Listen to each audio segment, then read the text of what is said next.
요즘 길거리 다니다 보면요, 여러분 진짜 수시로 뭐 거의 뭐 과장해서 말해 1분에 몇 대를 볼 거예요. 바로 이거 말입니다. 안진용 기자님. 네, 전동 킥보드입니다. 갑자기 뛰어나는 고라니에 빗대서 킥란이라는 표현도 쓰는데 네. 편리하고 빠르니까는 많은 분들이 이용하는데 가장 중요한 거 따로 안전장치가 없기 때문에 사고가 나면 굉장히 위험할 수 그렇죠. 있습니다. 그래서 오늘 전해드릴 내용은 오늘 새벽 대전에서 벌어진 아찔한 사고 소식입니다. 영상 보면서 설명드리겠습니다. 네네네. 전조등을 켠 킥보드 한 대가 횡단보도를 건넙니다. 근데 그 순간 환한 불빛과 함께 차량 한 대가 나타나더니 킥보드를 치고 지나갑니다. 어머머머. 달리던 차량과 부딪힌 킥보드는 무려 20m가량을 날아갔는데요. 어머나. 사고 충격이 얼마나 컸으면 이 킥보드 지금 보시는 것처럼 아이고. 이렇게 부동강이 나고 말았습니다. 어머 세상에 저 운전대 쪽 그게 아예 이음새가 아예 날아가 버렸네요. 근데 보세요. 지금 이제 저 사고가 그제 새벽에 일어난 사고인데 김묘성 기자님 아마 저 전동 킥보드 타보신 분도 계실지 모르겠지만 굉장히 그 본체가 단단하단 말이에요. 근데 저게 부동강 났어요 지금.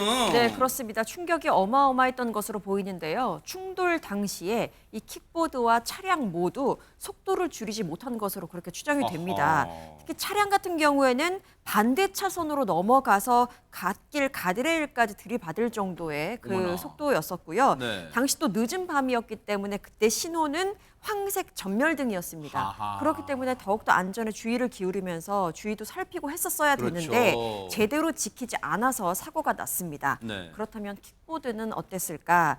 킥보드는 원래 1인 탑승이 원칙이잖아요. 네. 그런데 10대 여고생 2명이 타고 있었습니다. 아이고. 그리고 헬멧도 쓰지 않고 있었습니다. 어머나.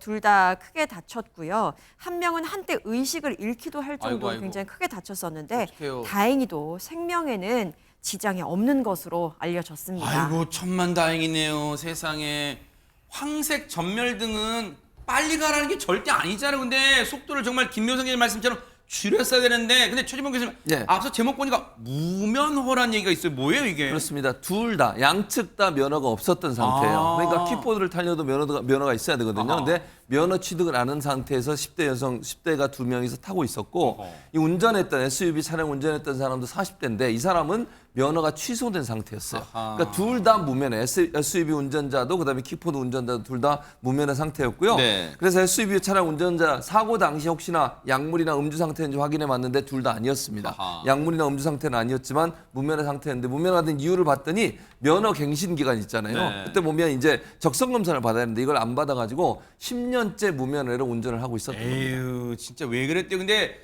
어떻게 무면허인 상태로 저렇게 황색 전멸등을 보고도 저렇게 속도를 줄이지 않았는데 너무너무 진짜 그리고 애초에 무면허로 어떻게 전동 킥보드를 빌릴 수 있었던 건지 너무 궁금하잖아요. 관련 얘기 들어보시고 이어가 보도록 하겠습니다. 이 사건 관련된 요 대여 회사는 인증 자체가 면허를 기입한다던가 그런 게 없어요. 그냥 누구나 탈 수 있는 그렇게 되는 거예요. 아직 법적으로 지금 규제가 없어요. 그래서 초등학생도 뭐 할 수 있다는 거 아니에요. 그래서 어플만 깔고 QR코드만 찍으면 그냥 되는 거예요. 돈 내고. 이런 문제가 엄청 큰 거죠.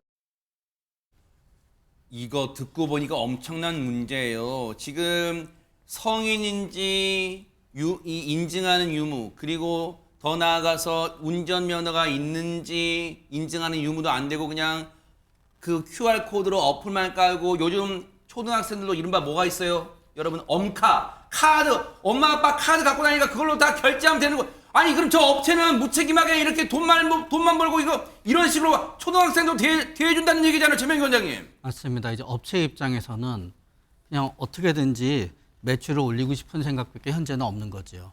그리고 현재 법의 규제로는 저걸 하지 않는다 그래서 본인들이 처벌을 받게 되거나 그런 게 없는 거예요. 그렇기 때문에 이거를 갖다 업체 측의 어떤 선제적인 조처로 이게 시정되기를 바라기는 어려울 것 같고요. 아하. 아무래도 결국은 법의 제도가 있어서 면허에 있는 뭐 QR코드나 그걸 찍어야지 저게 작동을 하게 되든 아니면은 더 실질적으로 확실하게 하려고 그러면은 면허자가 생체 인식을 해야지만 네. 킥보드가 작동을 하게 하든지 네. 그런 어떤 구조적인 방법이 필요하리라고 생각이 됩니다. 그러니까요. 듣고 보니까 애초에 이 사고는 막을 수가 있었던 사고였다. 충분히 그런 생각이 듭니다. 허지원 변호사님. 그럼요. 이게요. 그 황색 전멸등 아까 앵커께서 잘 지적해 주신 게요. 그 의미가 뭐냐면요. 언제라도 멈출 수 있도록 서행하면서 지나가라는 의미입니다. 그런데 지금 운전자가 얘기하기로는 주의를 했다 본인이. 근데 갑자기 킥보드가 튀어나왔다 이렇게 주장을 하고 있지만 지금 경찰은 과속을 의심할 수밖에 없는 게 지금 화면을 보시면 전혀 속력을 줄이지 않고 굉장히 빠른 속도로 지나가는 그러니까요. 모습이 보이거든요. 네. 밤에 전멸등이 켜지는 이 도로가 평소에도 과속이 굉장히 잦은 구간이라고 아이고. 합니다. 지금 운전자 입건한 경찰이 여고생한테도 범칙금 부과할 예정이라고 하는데 뭐 당연히 헬멧도 쓰지 않고 탑승 인원도 초과했기 때문에 범칙금 부과 대상이 되겠지만 양측 다요. 지금 무면허 운전은 12대 중과실입니다. 아하. 그리고 만약에 제한 속도 20km 이상 초과했다고 하면 그것도 또 12대 중과실 사유 중에 하나거든요. 다치는 것 이상으로 지금 엄청난 처벌도 받을 수 있을 거라는 생각도 듭니다. 그러니까 그 요즘 보면요 학생들이 그냥 앞서 말씀드린 것처럼 이렇게 QR 코드로 돈만 내면 결제가 되기 때문에 아침에 뭐 등굣길에 늦어서 그런지 모르겠지만 등굣길에 저거 타고 다니는 학생들 심심찮게 볼 수 있어요. 정말 가정에서 정말 지도를 잘 해주시기를 부모님께서요 그런 부탁 드려보겠습니다.